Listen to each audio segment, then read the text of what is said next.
So you've been playing for a while, you got your own gear now, and you have to maintain it if you want it to remain accurate and to keep working for you. So I'm going to give you some tips and tricks as to some stuff that you should have in your gear bag to make it easier for you to work on your stuff. So first of all, this is a tech mat. This one's Planet Eclipse, lime green. It's like 15, 20 bucks. ANS gear. You can also get them on Amazon for like 10 bucks.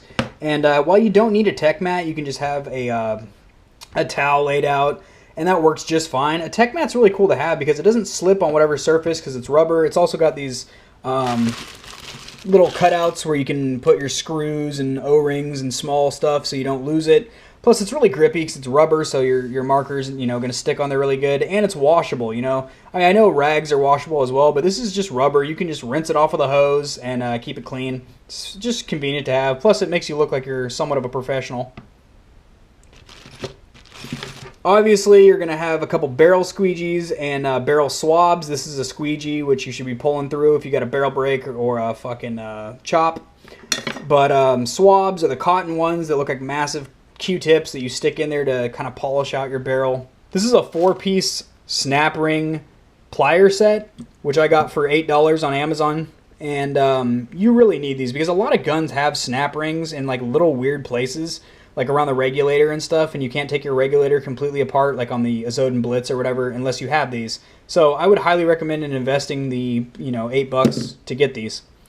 Also, you need to have grease and oil. So there's your grease right there. That's some dye,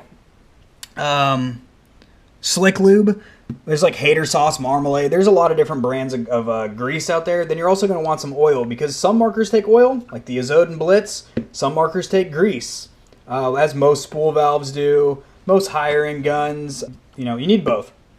Also, you're going to want a plethora of O-rings. Granted, most high-end or even good mid-end markers are going to come with a rebuild kit that are going to have all your O-ring sizes that you need. It's still good to stock up. You can buy these from Amazon. They've got a nice little $20 plastic tool bin that has like hundreds of O-ring sizes in it. Allen keys, obviously, when you buy markers, they should come with all the Allen keys or Allen wrenches that you need. However, it's not a bad idea to invest in your own. Like this little set here I got for $10 on Amazon. It keeps everything nice in a little carrying case that's labeled so you know exactly what you're getting. And it's just convenient to have. You're going to want to have a couple Q-tips in your bag, maybe a couple cotton balls for wiping, excess paint out of your marker after you're done playing. Because you get shot in the marker a lot, at least I do. So you're going to want to take your marker apart after each match or each day of play. You can get away with Tippmans and stuff like that with literally not really cleaning them at all. Same thing with the Zodens. Like my Blitz, if I want to, I can just toss it back in my gear bag after a match and leave it there for a couple months, then come play with it. Get shot in it a few times, literally leave it with a ball broken in the breech and stuff, and it'd be just fine because those guns are so reliable. However, these higher end spool valves and shit, they need to be babied and tendered. They need to have the bolt wiped of dirt, grime after every match, and then relubed. And it's best to relube it the day of your play when you're playing or the night before, so that way your lube is fresh to go, your O-rings are greased, they're not going to be ripping and popping. It's going to run smooth, it's going to fire a lot smoother, that's for fuck sure. You're going to notice the difference. So another thing that's super fucking important is to clean your barrels, hoppers, and anything that's going to touch paint. So mainly your barrels and your hoppers and your pods as well, which people overlook all the time. Now you can put the pods in the dishwasher, open face down so they're actually getting washed. You don't want them so greasy because all that grease and oil that's on balls, especially like budget, or even mid-end balls, the paint's just fucking oily and residuey, and that's gonna decrease your accuracy because it's gonna cake up in your barrel, and then you're gonna be shooting all over the place. Your trajectory's gonna be weird. It's gonna be like trying to take a piss after an orgy. You're just spraying all over the place. It's fucking weird. So now these work fucking wonders. You just shove it in the ass end of your barrel like anal beads and pull it out, and it's gonna fucking clear out your barrel really well. And then you follow that up with a barrel swab, a cotton barrel swab. This is a squeegee, and then you use your barrel swab. But on top of that, when you know that your barrel is oily, you've had it for a couple months or whatever, go ahead and plug up your sink, fill it up with hot soapy water, shove all your barrels in there with hot water, let them sit for about 10 to 15 minutes, and then just rinse them out with hot water. That's going to get a lot of the grease and excess cake and build up out of there, and you're going to see a big difference with your accuracy. You really are. It's going to help. Same thing with your hopper. Obviously, take out your battery and all that stuff. Get it to where it's just the shell.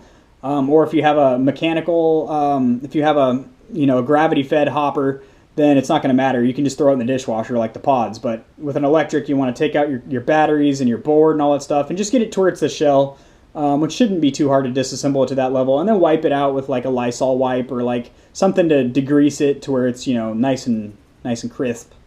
Change your batteries. Make sure if you're running a 9-volt or, every marker I've ever seen runs a 9-volt. Same thing with your hopper. Like my hopper, I got a Halo 2. It runs 4 AAAs. As soon as it starts to get low, just change them out. I mean, I know it's a little bit of a waste of batteries, but honestly, it's going to start running janky. Your board's going to start running weird, misfiring. Your hopper is going to slow down with its rate of fire. Just go ahead and change the batteries. You're always going to want to have a couple rags on you when you're going to the field. I have a couple like dirty, hard rags just for wiping the outside when I get hit and stuff like that, but then I have several microfibers. I have a real soft microfiber for my mask when I get gogged or when I just need to wipe the lens. And then I have a somewhat soft microfiber cloth like this that I can use to wipe the inside of my marker, do some fancy work in there and stuff like that. And it's soft enough it's not going to scratch anything. Another tool I forgot to mention is the small dental kit I bought on Amazon for like $7 or $8. And you don't use the mirror for anything really, but those sharp little picks are great to getting at those hard to reach O-rings and prying them out. Well, that's it guys for intermediate maintenance tips. Hopefully you got an idea of some of the tools that you should have in your gear bag. You need oil and grease, you need the O-rings, you need the snap ring tools. You really do. You're just going to be knocking on your neighbor's door to borrow a pair eventually.